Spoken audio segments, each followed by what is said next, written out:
In the valley of eternal mist, silence was the loudest sound. The herd of mountain goats moved like a single organism, heads down, eyes fixed on the gray slate and sparse patches of lichen. Safety was their god, conformity was their prayer. "Don't look up," the elders would say, their voices trembling with ancestral fear. "Up there is death. Up there the wind strips the flesh from your bones." Orion was born into this silence, but unlike the others, he was born with a curse, curiosity. While the herd huddled together against the cold, Orion would wander to the edge of the cliffs, staring into the abyss of clouds that swirled above. He didn't see death. He saw mystery. He felt a pull, a magnetic force in his blood that whispered, "There is more than this gray rock." His mother tried to protect him. "Orion, look at your legs," she would say gently. "They are strong for walking, not for flying. Look at your hooves. They are made for stability, not for dancing on needles. Be grateful for the valley. It feeds us. It protects us." For years Orion tried. He truly tried to be grateful. He grazed, he slept, he followed the herd's slow, rhythmic march from one safe ledge to another. But inside, he was suffocating. Every day felt like a repetition of the last, a slow, comfortable death.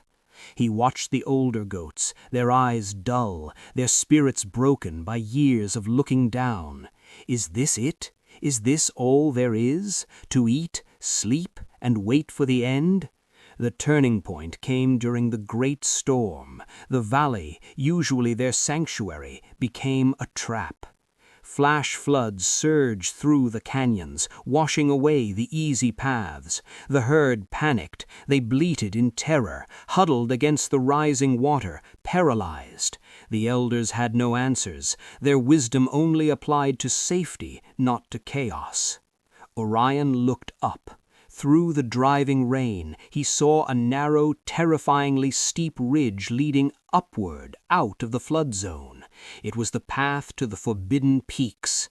"Follow me!" he shouted, his voice cracking against the thunder. "We have to climb!"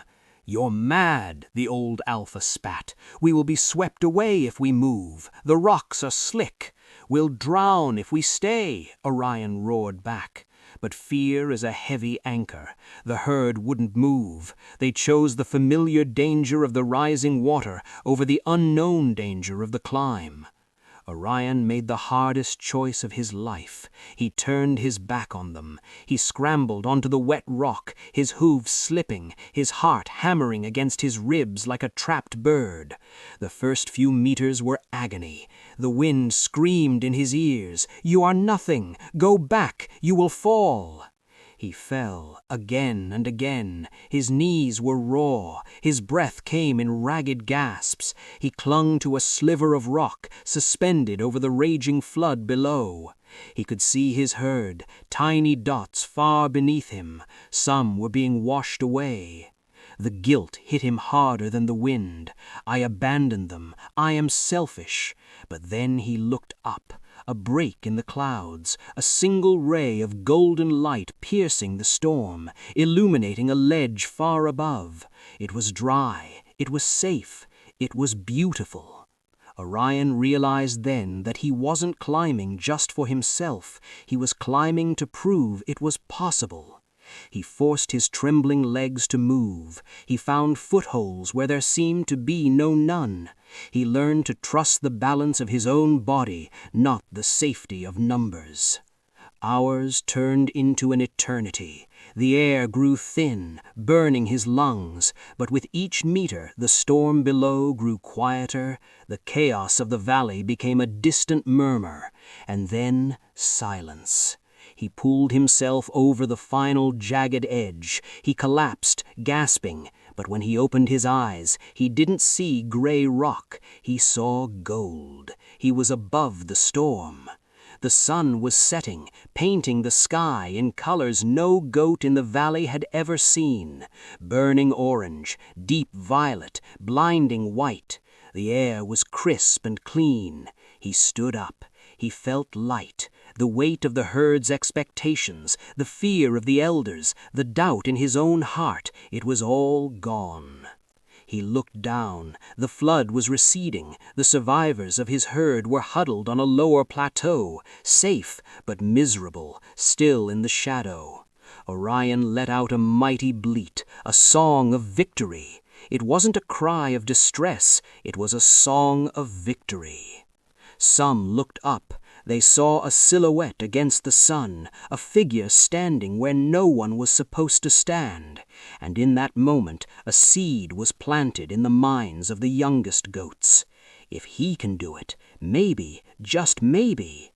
Orion didn't go back down. He knew his place was here, on the edge of the sky. He had traded safety for freedom. He had traded comfort for a view that set his soul on fire. Most people die at 25 and aren't buried until they are 75. They stay in the valley because the valley is crowded and crowds feel safe. They let the fear of falling stop them from the joy of rising. But you are not most people. You feel that pull, don't you? That whisper that says, there is more. The climb will be lonely. The rocks will cut you. The wind will try to break you.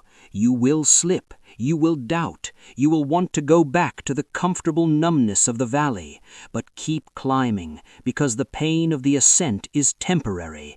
The regret of never leaving the valley is forever. The view from the top isn't just beautiful, it's who you were meant to be. Don't let anyone tell you how high you can go. The altitude of your life is determined by the attitude of your climb. This is important steps. Start climbing.